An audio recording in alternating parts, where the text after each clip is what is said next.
Olá, telespectadores, estamos aqui com a nossa professora Paloma, a orientadora desse podcast maravilhoso. E hoje eu vou apresentar ela. Pode se apresentar, Paloma. Olá a todos, todas e todes. Sou professora Paloma Santiago, professora substituta do IF Baiano, da disciplina Leitura e Produção Textual, com o primeiro ano B. E hoje estou aqui para poder responder as perguntas referentes ao podcast dos estudantes que estão produzindo sobre a pobreza e dignidade menstrual. Já que você tocou no assunto, a gente já vai começar. Eu quero saber o que a senhorita entende por menstruação.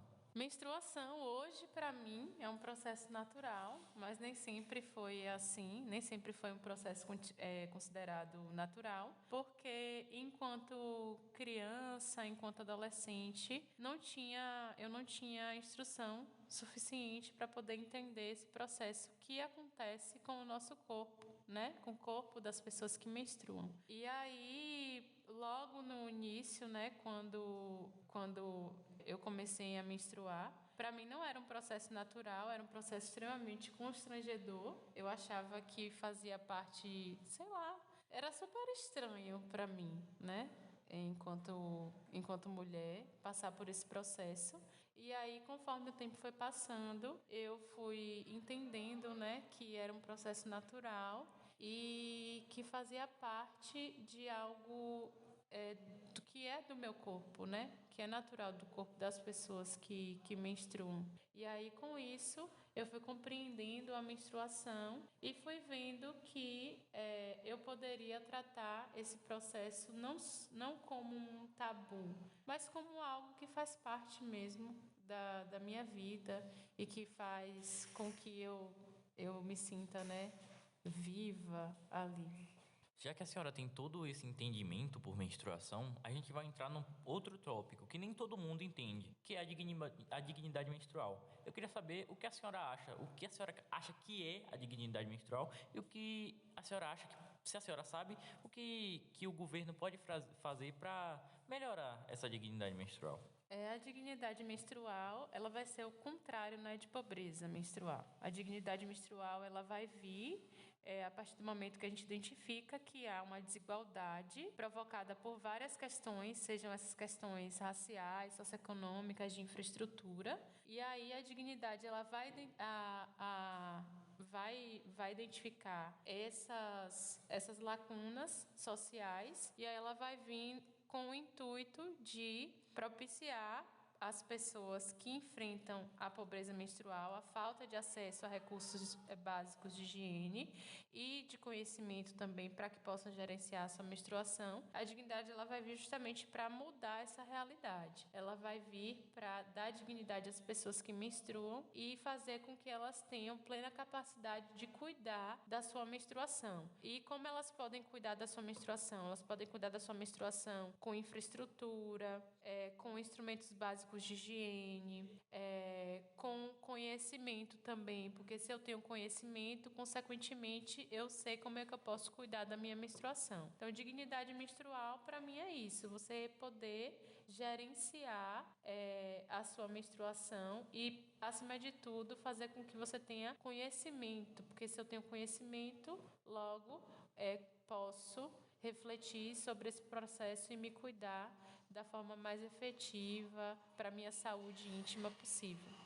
A senhora já até falou sobre isso, mas agora eu vou lhe perguntar para a senhora se aprofundar sobre isso. Para você, o que é a pobreza menstrual? A pobreza menstrual é justamente o contrário da dignidade, né? Enquanto a dignidade ela vem para acabar ou para tentar resolver essa falta de cuidado com a menstruação, a pobreza é justamente a falta de recursos para que as pessoas elas possam gerenciar a sua menstruação. E aí, essa falta de recursos ela é ocasionada pela estrutura social em que a gente vive, né?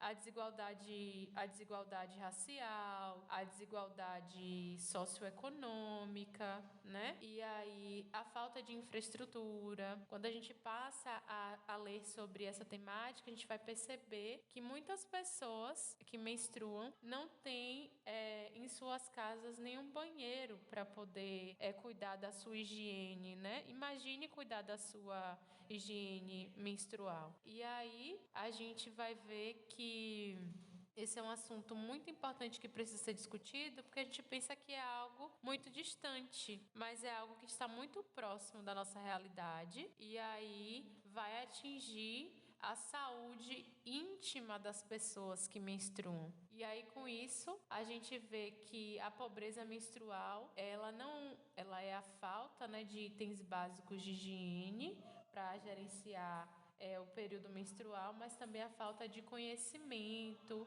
e só a falta de absorvente é só a ponta do iceberg. Existem outras questões também que a gente precisa discutir e a gente precisa também observar quem são essas pessoas que sofrem ali com a realidade da pobreza menstrual. Essas pessoas, elas têm nome, essas pessoas têm cor, essas pessoas têm classe social também. E o porquê isso acontece? É importante que a gente reflita sobre isso também.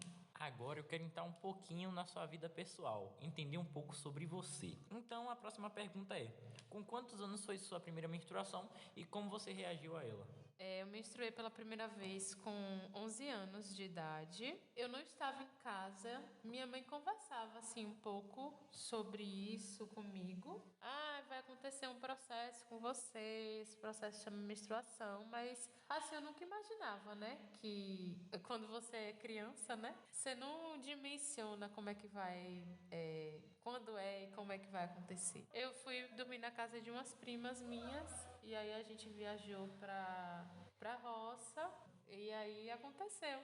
Quando eu tinha 11 anos, a mãe delas me deu orientação, me deu um absorvente. Eu nem sabia como é que colocava um absorvente. E aí ela me deu essa orientação. Quando eu cheguei em casa, eu contei pra minha mãe, mas era algo desesperador pra mim, sabe? Porque imagine só algo que você não sabe o que é, você já nunca viu, sua mãe já falou pra você sobre isso, mas você nunca vai imaginar até acontecer com você, né? E eu achava super estranho. Eu lembro que quando eu menstruava, eu não queria sair de casa, porque eu achava que eu tava suja, porque eu achava que eu tava doente, e eu odiava usar absorvente, porque eu pensava que as pessoas iam ver que eu estava menstruada e que as pessoas iam me julgar pelo simples fato de eu estar menstruada e de eu estar usando absorvente. E aí era super estranho, assim. Eu sabia que era um processo natural, mas eu não...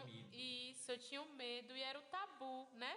O tabu naquela época, porque eu não sabia, eu não tinha noção de que era algo natural. Uhum. E é isso que a gente quer quebrar nesse podcast, é esse tabu exatamente. E já que a senhora falou tanto de absorvente, hoje em dia, quais são os métodos que você utiliza no seu período menstrual? Hoje eu continuo utilizando absorventes higiênicos, mas existem outros métodos também que eu gostaria de começar a testar, que são os coletores menstruais, tem as calcinhas absorventes e também os absorventes higiênicos.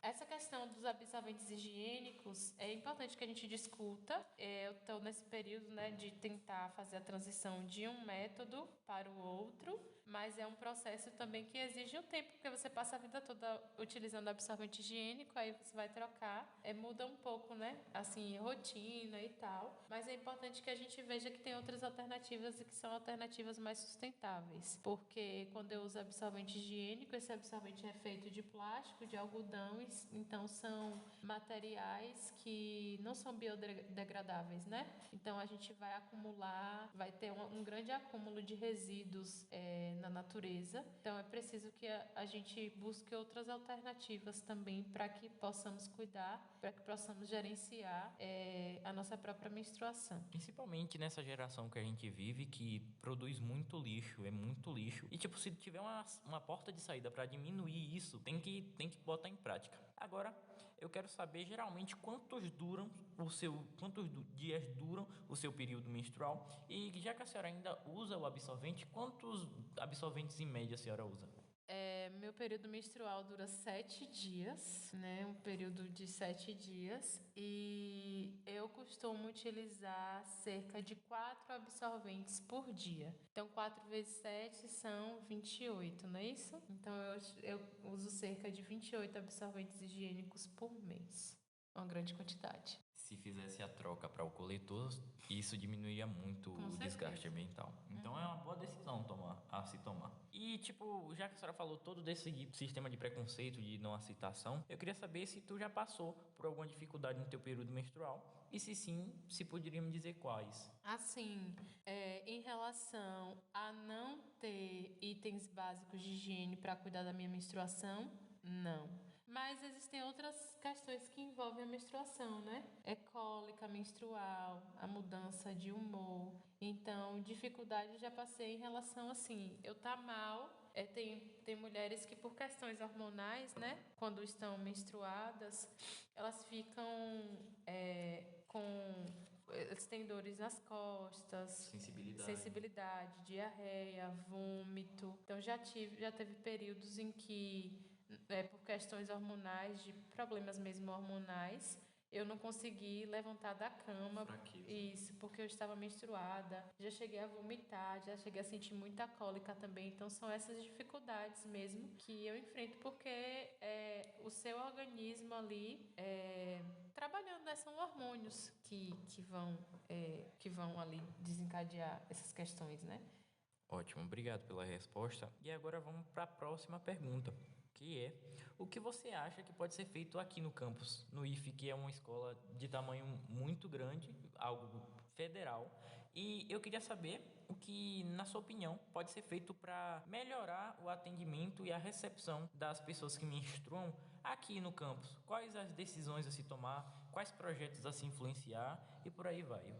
É importante você me perguntar isso, porque eu sou professora da disciplina, e aí, logo quando a gente começou a disciplina, eu perguntei para vocês se vocês sabiam o que era pobreza e o que era dignidade menstrual. Vocês me disseram que não, né? Então, eu acho que é muito importante e que já é algo que vem sendo pensado, que vai ser posto em prática. É importante que se tenha um projeto de ensino, então de extensão, que abarque essa temática, para que os estudantes eles possam refletir sobre esse tema, porque é um tema que hoje tem sido muito falado, mas infelizmente nem todo mundo tem acesso a essas discussões. Então é importante que a gente tenha um espaço para que possamos dialogar sobre essa questão que é tão importante, tão necessária para a igualdade de gênero, para a desigualdade, né, social. É muito importante para a diminuição da desigualdade social. E a gente sabe que a pobreza menstrual ela vai atingir várias áreas da vida das pessoas que menstruam, né?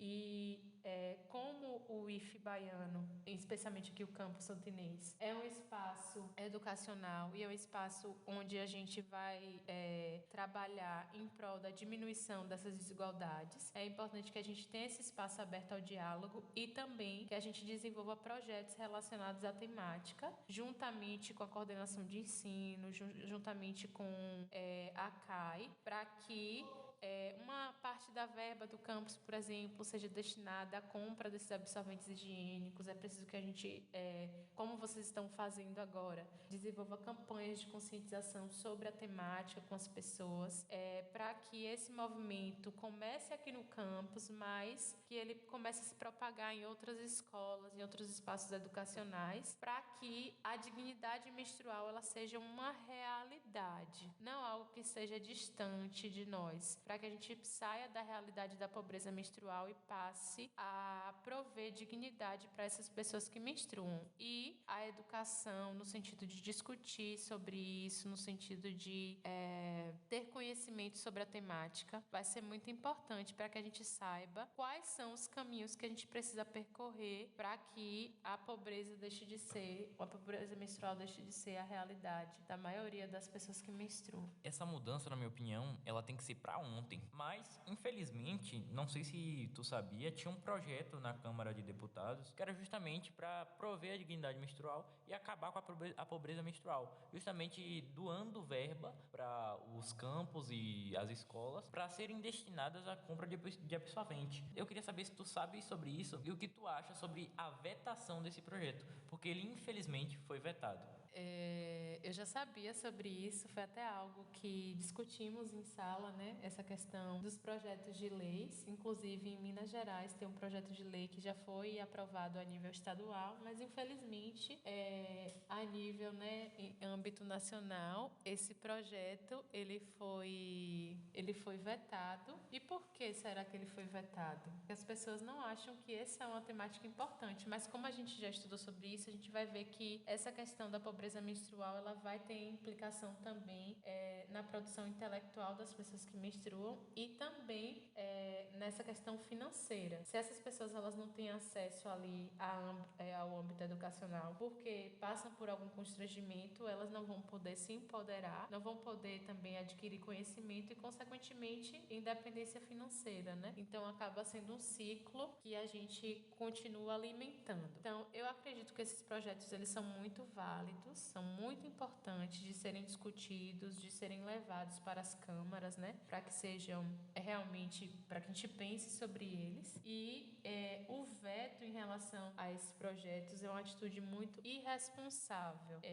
Uma atitude muito irresponsável porque essas pessoas que estão no poder não dimensionam, não têm noção do quanto essa falta de recursos para gerenciar a menstruação pode ser maléfica para a saúde das pessoas que menstruam, para a educação das pessoas que menstruam, para o acesso à educação das pessoas que menstruam e, consequentemente, para a vida financeira, né, no futuro, a longo prazo. E no podcast que a gente assistiu, a gente vê o quanto depois que essas pessoas que menstruam, elas têm acesso a esses instrumentos, o quanto a vida delas muda, né? Alavancaram. E isso o pensamento, o empoderamento é outro. Elas veem outras possibilidades de se viver, de se construir a vida, outras possibilidades de se trabalhar, de ter acesso a ambientes e que antes elas não